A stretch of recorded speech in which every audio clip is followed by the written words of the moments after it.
আসসালামু আলাইকুম এসএসসি 26 ব্যাচের শিক্ষার্থীরা।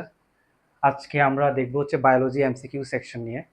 সো ফার্স্টে হচ্ছে আমরা চ্যাপ্টার 1 দেখব। চ্যাপ্টার 1 এর যে এমসিকিউ গুলো খুবই ইম্পর্টেন্ট এবং প্রতি বছরই মোটামুটি বোর্ডে এসে থাকে, সেগুলো নিয়ে আমরা আলোচনা করব। শুরুতেই আমরা দেখব চ্যাপ্টার 1 এর প্রথম 7টা এমসিকিউ। এই 7টা এমসিকিউর ক্ষেত্রে আমরা প্রথম যে এমসিকিউটা দেখতে পাচ্ছি সেটা হচ্ছে জীবের শারীরবৃত্তীয় কাজের বিবরণ পাওয়া যায় জীববিজ্ঞানের কোন শাখায়। আচ্ছা, সো শারীরবৃত্তীয় নামটার মধ্যেই কিন্তু আমরা আনসার দেখতে পাচ্ছি। আসলে শারীরবৃত্তীয় মানে কি? শারীরবৃত্তীয় শব্দটা অর্থ হচ্ছে শরীরের ভিতরের যে কাজ হয়, যে কাজ চলে, সেই কাজগুলোকে মূলত শারীরবৃত্তীয় বলা হয়। বৃত্তীয় মানে কাজ, বৃত্তি মানে কাজ, এবং শারীর মানে শরীর। তাহলে শরীরের ভিতরে যে অঙ্গ প্রত্যঙ্গগুলো আছে, সেই অঙ্গ প্রত্যঙ্গগুলো যেসব কাজ কার্যক্রম পরিচালনা করে সেগুলোকে বলা হয় শারীরবৃত্তীয়। তো শারীরবৃত্তীয় আনসার থেকে আমরা বুঝতে পারতেছি এটা আনসার হওয়ার কথা শারীরবিদ্যা। তো এটা আনসার শারীরবিদ্যা। আচ্ছা, সো সেকেন্ড যে এমসিকিউ সেটা হচ্ছে তোমার জীবদেহে হরমোনের কার্যকারিতা বিষয়ক আলোচনা কোন শাখায় করা হয়। সো এই এই এমসিকিউর যে 4টা অপশন দেখতে পাচ্ছি আমরা এখানে, সেখানে প্রথমে হচ্ছে সাইটোলজি। প্রত্যেকটা অপশনের আমরা যদি কেন সাইটোলজি আনসার হবে না সেটা যদি আমরা বুঝতে পারি, কেন এন্ডোক্রাইনোলজি আনসার হবে, কেন এন্টোমোলজি হবে না, কেন ইকোলজি হবে না, সেটা যদি আমরা একটু ব্যাখ্যা করি, তাহলে ব্যাখ্যাটা বুঝতে পারলে খুবই ভালো। সাইটোলজির ক্ষেত্রে সাইটো মানে হচ্ছে সাইটো মানে হচ্ছে কোষ, সাইটো মানে কোষ। আর প্রত্যেকটার সাথে যে লজি কথাটা আছে, লজি, এটা মানে হচ্ছে তোমার জ্ঞান। তাহলে সাইটো মানে কোষ আর লজি মানে কিন্তু জ্ঞান, তাহলে সাইটোলজি মানে কি? কোষবিদ্যা। সো এটা আনসার হবে না। আমরা চাচ্ছি হরমোনের কার্যকারিতা বিষয়ক জ্ঞান। ঠিক আছে, এরপরে যদি আমরা থার্ড অপশনে যাই, থার্ড অপশনে বলা আছে অ্যান্টোমোলজি। তো অ্যান্টোমোন এটা একটা গ্রিক ওয়ার্ড। অ্যান্টোমোন মানে হচ্ছে তোমার কীট পতঙ্গ বা কীট। অ্যান্টোমোন মানে হচ্ছে কীট। ঠিক আছে, ইনসেক্ট ইংলিশে বললে হয় এটা ইনসেক্ট। সো ইনসেক্ট মানে হচ্ছে কীট, ইনসেক্ট মানে হচ্ছে কীট। সো এটা আনসার হবে না। ঠিক আছে, তাহলে অ্যান্টোমোলজি, অ্যান্টোমোন মানে কীট আর লজি মানে জ্ঞান। সো অ্যান্টোমোলজি মানে হচ্ছে যে কীট বিজ্ঞান। সো এটা হবে না, এটাও আনসার ভুল, এটাও আনসার হবে না। ঘয়ের ক্ষেত্রে যদি আমরা দেখি ইকোলজি, ইকো মানে তোমরা জানোই যে ইকো মানে হচ্ছে তোমার বাস্তুতন্ত্র, বাস্তুতন্ত্র। আর লজি মানে হচ্ছে জ্ঞান। তাহলে এটাও আনসার হবে না। ইকোলজি মানে হচ্ছে বাস্তুবিদ্যা। সো এটাও আনসার হবে না। সো আনসার হবে এন্ডোক্রাইনোলজি। এইটা কেন আনসার হবে সেটা যদি আমরা একটু দেখি। এন্ডোক্রাইন, এন্ডো মানে কি, ক্রাইন মানে কি, এবং লজি মানে তো জ্ঞান, এটা আমরা জানি। অ্যান্ডো শব্দটার অর্থ হচ্ছে, অ্যান্ডো শব্দটার অর্থ হচ্ছে অন্ত, মানে শরীরের ভিতরের, শরীরের ভিতরের। আর ক্রাইন মানে হচ্ছে কি? রসক্ষরণ বা নিঃসরণ, রস ক্ষরণ অথবা রস নিঃসরণ। ঠিক আছে, তাহলে শরীরের ভিতর থেকে, অন্ত মানে ভিতর, তো শরীরের ভিতর থেকে যে রসক্ষরণ, সেই রসক্ষরণ নিয়ে যেখানে আলোচনা করা হয় সেটাই মূলত হরমোনের এন্ডোক্রাইনোলজি। সো হরমোন যেহেতু শরীরের ভিতর থেকে নিশ্চিত এক ধরনের রস, সো এটা হচ্ছে আনসার হবে এন্ডোক্রাইনোলজি। তাহলে হরমোনের কার্যকারিতা নিয়ে আলোচনা করা হয় এন্ডোক্রাইনোলজিতে। ঠিক আছে, সো আনসার হচ্ছে খ। এবার 3 নম্বর প্রশ্ন যেটা আছে সেটা হচ্ছে তোমার আর এইচ হুইটেকার জীবজগৎকে কয়টি রাজ্যে বিভক্ত করেন। আচ্ছা, এখানে কিছু জিনিস জানা খুব জরুরি। সেটা হচ্ছে কে কয় ভাগে ভাগ করেছেন, সেই সবগুলো যদি আমরা একসাথে জেনে ফেলতে পারি তাহলে আমাদের জন্য ভালো, কারণ পরীক্ষায় যে কোনো একটা আসতে পারে। ফার্স্টে হচ্ছে আর এইচ হুইটেকার, সর্বপ্রথম যিনি কাজ করেন তিনি হচ্ছে আর এইচ হুইটেকার।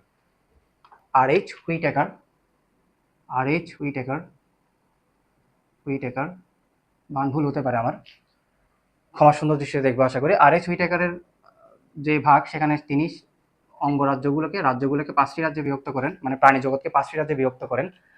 এরপর হচ্ছে মার্গুলিস, মার্গুলিস, মার্গুলিস হচ্ছে এই 5টি রাজ্যকে আবার 2টি সুপার কিংডমে বিভক্ত করেন। এই 5টি রাজ্যকে তিনি 2টি সুপার কিংডমে বিভক্ত করেন। তার 2টি সুপার কিংডমের মধ্যে, একটি কিংডমের মধ্যে, 2টি সুপার কিংডমে একটির মধ্যে আছে হচ্ছে কি মনেরা, আর বাকিগুলোর মধ্যে হচ্ছে তোমার বাকিগুলো। ঠিক আছে, এই আর কি, এটা জানার দরকার নেই, এটা না জানলেও সমস্যা নাই।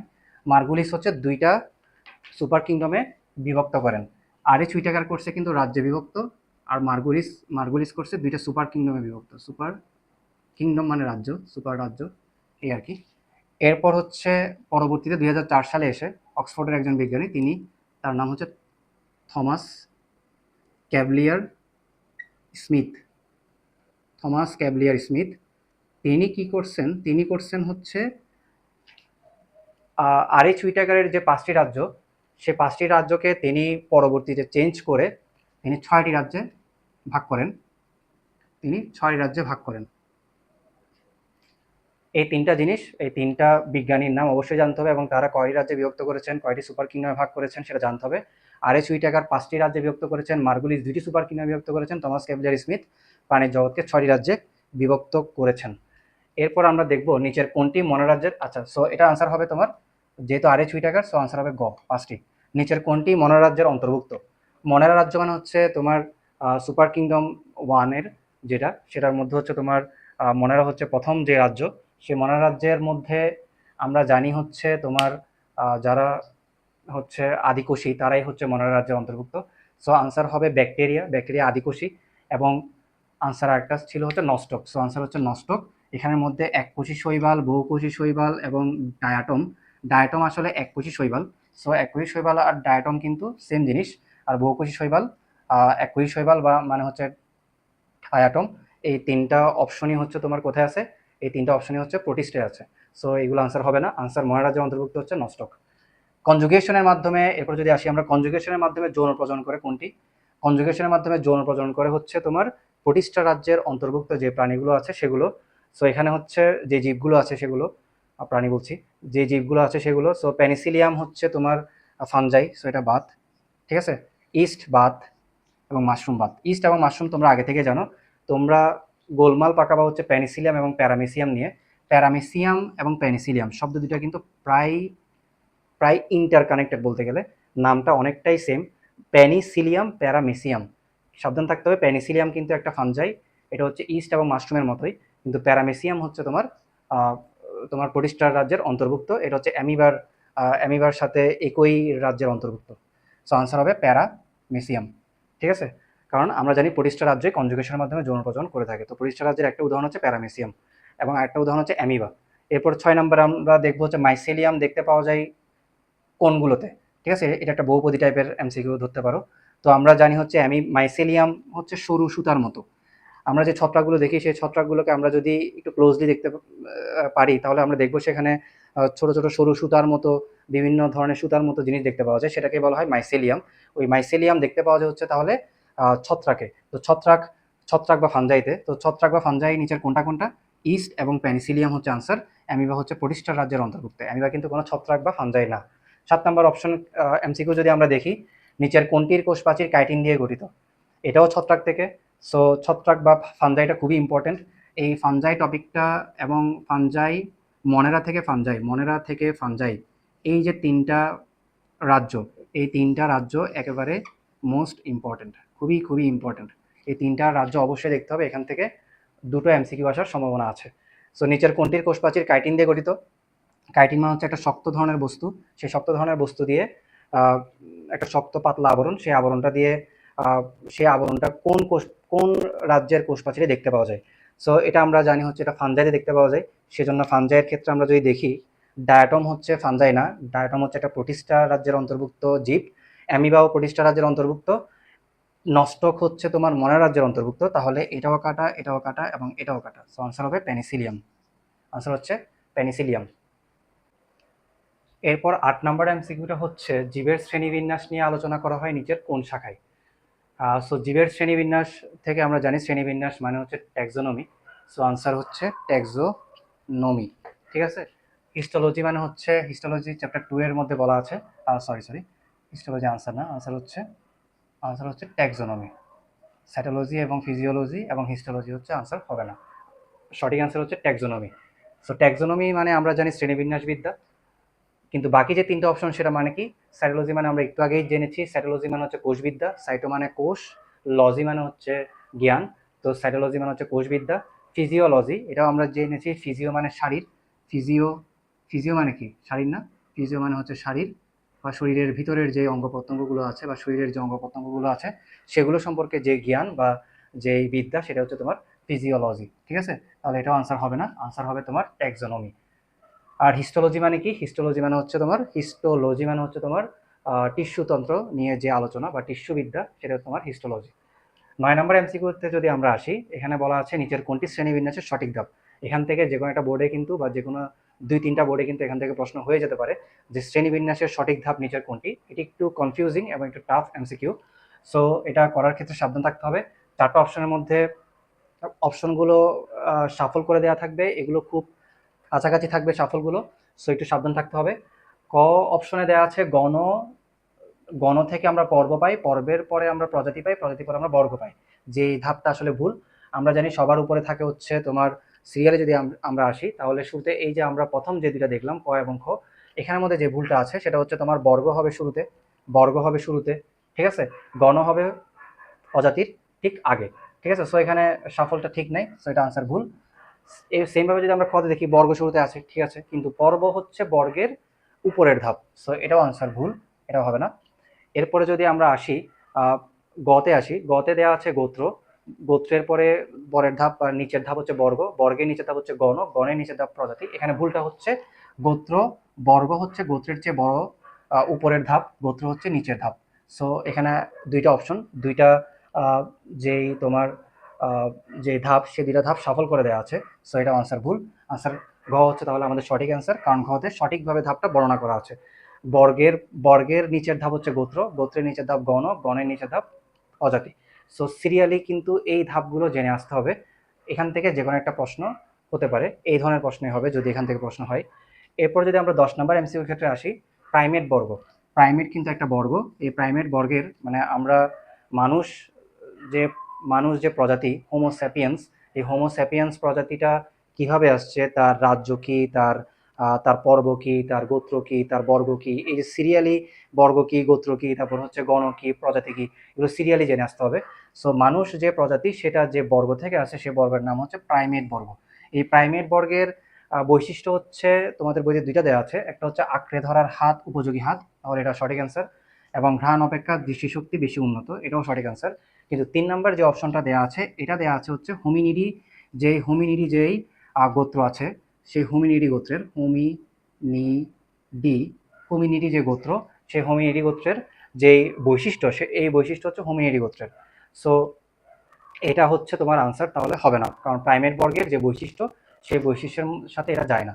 সো আনসার 3 নম্বরটা হবে না, প্রথম এবং সেকেন্ড যে দুইটা সেটাই হচ্ছে সঠিক আনসার, অর্থাৎ আনসার 1 ও 2, ঠিক আছে। এটা সঠিক আনসার, তাহলে কি 1 এবং 2। এরপর হচ্ছে আমরা যদি 11 নম্বরের দিকে আসি, 11 নম্বরের মধ্যে বলা আছে কি নিচের কোনটি কলেরা জীবাণুর বৈজ্ঞানিক নাম। বৈজ্ঞানিক নাম থেকে একটা এমসিকিউ অবশ্যই আসবে, এটা মাস্ট। সো আমি যে 4টা অপশন দিয়েছি, এই 4টা অপশনের মধ্য থেকে পরীক্ষা আসার সম্ভাবনা বেশি। হয়তো আমি এখানে যেটা দিয়েছি সেটা নাও আসতে পারে, এটার বদলে এই 4টা অপশনে অন্য যে কোনো একটাও দিতে পারে। এই 4টা থেকে সবসময় মোটামুটি পরীক্ষায় প্রশ্ন এসে থাকে বিগত বছরগুলোর যেই বোর্ড প্রশ্ন বা স্কুলের যে টেস্ট পেপার সেগুলোতে। সো ফার্স্টে যদি আমি আসি প্লাজমোডিয়াম ভাইভেক্স, আমরা জানতে চাচ্ছি কলেরা জীবাণুর বৈজ্ঞানিক নাম নিচের কোনটা। প্লাজমোডিয়াম ভাইভেক্স কিন্তু ম্যালেরিয়া জীবাণুর বৈজ্ঞানিক নাম, ম্যালেরিয়া জীবাণুর বৈজ্ঞানিক নাম, ঠিক আছে। ম্যালেরিয়ার যে জীবাণু, সেই জীবাণুর বৈজ্ঞানিক নাম। নিমফিয়া নওচালি হচ্ছে শাপলার বৈজ্ঞানিক নাম, শাপলা ফুলের বৈজ্ঞানিক নাম হচ্ছে নিমফিয়া নওচালি। আর হচ্ছে তোমার খ অ্যাপিস ইন্ডিকা হচ্ছে তোমার মৌমাছির বৈজ্ঞানিক নাম, এটা খুবই ফেমাস এবং খুবই কমন, সো এটা তোমাদের মুখস্থ থাকারই কথা। আর ঘ হচ্ছে তোমার ভিব্রিও কলেরা, কলেরা জীবাণুর নামের সাথে এই যে তার যে বৈজ্ঞানিক নাম সেটা কিন্তু মিল আছে। সো ভিব্রিও কলেরা হচ্ছে আমাদের অ্যান্সার। এখানে একটা ক্যাচ আছে, সেই ক্যাচটা একটু জেনে রাখা ভালো। এই 4টা অপশন এভাবে না দিয়ে তোমাদের বৈজ্ঞানিক নামের যে ধাপগুলো আছে সেটা সেটা তোমাদের মাধ্যমে টেস্টিফাই করতে পারে যে তোমরা আসলেই বৈজ্ঞানিক নাম সম্পর্কে ভালো আইডিয়া আছে কিনা। সো অপশনগুলো সেম রেখে, মানে ভিব্রিও কলেরা অপশনটা রেখে, ভিব্রিও কলেরা যে নাম সেটা রেখে এটাকে 4টা অপশন করে দিতে পারে। যেমন ধরো প্রথমেই বলতে পারে যে ভিব্রিও কলেরা এটা হচ্ছে, ধরো জাস্ট টাইপ করলো ভিব্রিও কলেরা, ঠিক আছে, প্লেন টেক্সট। তারপর করলো কি, তারপর দিল হচ্ছে ভিব্রিও কলেরা লিখলো, প্লেন টেক্সটে লিখলো, আমরা যেই টাইপিংয়ে যে প্লেন টেক্সট লিখি সেটাই লিখলো, কিন্তু নিচে দুটো দাগ দিয়ে দিল, ঠিক আছে। প্রত্যেকটা নামের উপরে, প্রত্যেকটা বৈজ্ঞানিক নামের একটা হচ্ছে গণনাম, একটা হচ্ছে প্রজাতি নাম, গণনামের নিচেও দাগ দিল এবং প্রজাতি নামের নিচেও দাগ দিল। এবার আমরা যদি গ অপশন দেখি, গ অপশনে ধরো দিল যে সেম আমরা ভিব্রিও কলেরাই লিখবো 4টা অপশন, বাট সঠিক আনসার কোনটা সেটা বুঝতে হবে। ভিব্রিও কলেরাই লিখলো, ভিব্রিও কলেরাই লিখলো, কিন্তু এখানে সিটা ছোট হাতের দিয়ে দিল, ছোট হাতের দিয়ে দিল। প্লেন টেক্সটেই লিখলো, কিন্তু সেকেন্ডটার সিটা ছোট হাতের অক্ষরে দিয়ে দিল। সো ভিব্রিও নিচে দুটো দাগ দিল। এবং ঘ অপশনের ক্ষেত্রে যেটা করলো, আমরা দেখি যে এটা হচ্ছে তোমার ইটালিক অক্ষরে লিখলো, ইটালিক অক্ষরে লিখলো, ইটালিক অক্ষরে লিখলো, কিন্তু নিচে দুটো দাগ দিয়ে দিল। তাহলে এখানের মধ্যে সঠিক অ্যান্সার কোনটা? একটু টাফ, একটু টাফ না, ভালোই টাফ।